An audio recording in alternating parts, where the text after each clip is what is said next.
శ్రీ మహాగణాధిపతయ నమః. శ్రీ గురుభ్యో నమః. కార్తీక మాసం 20వ రోజు. ఈరోజు కూడా రోజులానే యథావిధిగా కార్తీక స్నానం దానాలు చెయ్యాలి. ఈరోజు విశేషం మృత్తికా స్నానం.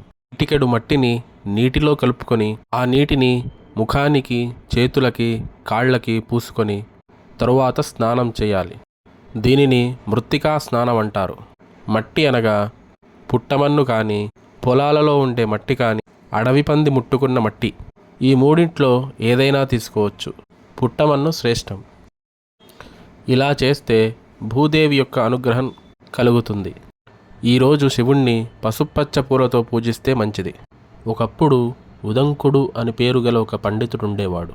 అతడు పైలుడు అని పేరుగల ఒక గురువు దగ్గర విద్యను అభ్యసించాడు. ఉదంకుడికి తెలివితేటలు తక్కువ. అందుకే గురువుగారు పాఠాల కంటే పనులు ఎక్కువగా చేయించేవాడు. ఉదంకుడికి గురుభక్తి ఎక్కువ. గురువుగారు ఏం చెప్పినా విసుక్కోకుండా చేసేవాడు.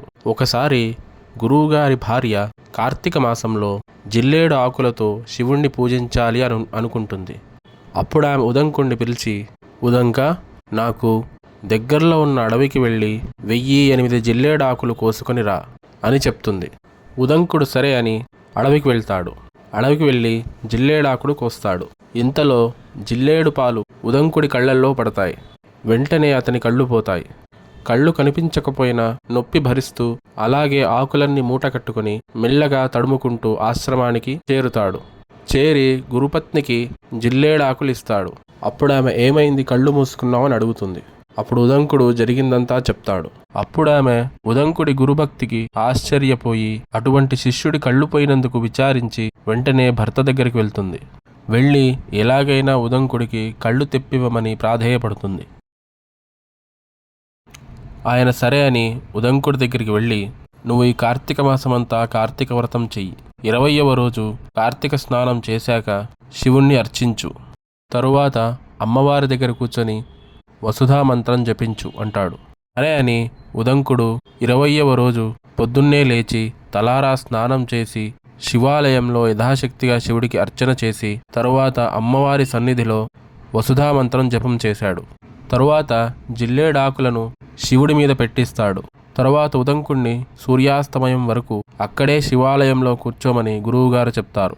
సూర్యాస్తమయం అయ్యాక ఒక జిల్లేడాకు నేల మీద పెట్టి దాని మీద మట్టి ప్రమిద పెట్టి అందులో ఆవు నెయ్యి పొయ్యించి 1,00,000 ఒత్తులు పెట్టించి దాన్ని వెలిగించి శివసన్నిధానంలో దీపం పెట్టమన్నాడు.